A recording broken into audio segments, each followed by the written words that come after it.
Deputy Speaker, I wanted to share today some of my experiences and, with her support, some experiences had by my office manager, Becca. Becca and I agreed that the issue we wanted to raise as part of this debate today was dignity.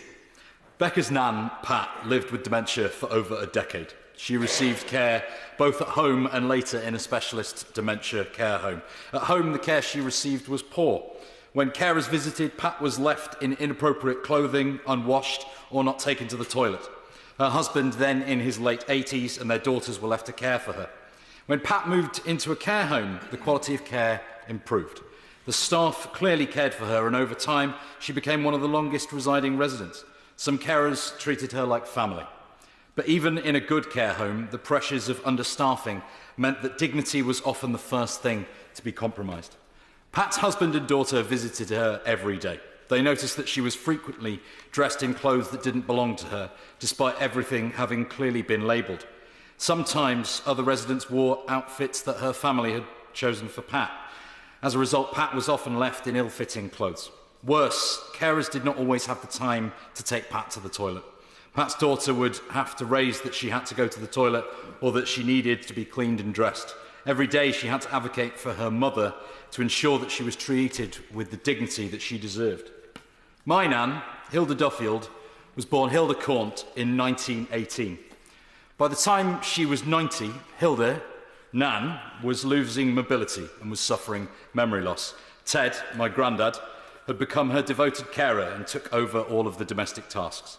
After some time, nan was diagnosed with dementia, and I remember the disease becoming increasingly entangled and amplifying her already worrisome nature. She started to become angry, flying off the handle with stress over where Grandad was, whether he was in the next room or he'd popped to the shop. And the disease took an increasing hold over her as time progressed. Nan and Grandad continued to manage together for several years, and the situation changed rapidly when Grandad became ill himself in autumn 2012. When he was admitted to hospital, it was clear that Nan needed full-time care herself. After a few weeks in residential care, she was moved to the same nursing hospital as Grandad.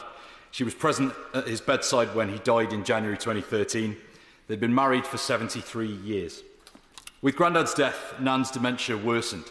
She was moved to a care home near my uncle Neil in Bolton, as he and my aunt Eileen would be able to spend time with Nan during the day. I, however, never saw Nan again after she moved to Bolton. By all accounts, by that stage, she had no memory of me or much of my family. She spent her days hallucinating. She'd become abusive to care home staff, and I remember my uncle Neil telling me how he now regularly heard her screaming words that he didn't know that she knew at people who were trying to help her. We decided as a family that there was no benefit to me or several other of my family members visiting, and that it was better for everyone who could to remember her as she was before her mind was taken by that cruel disease. I don't know if that was the right thing to do. I never will.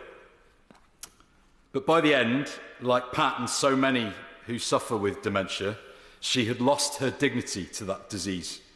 She'd lost everything and needed those around her to maintain her dignity for her.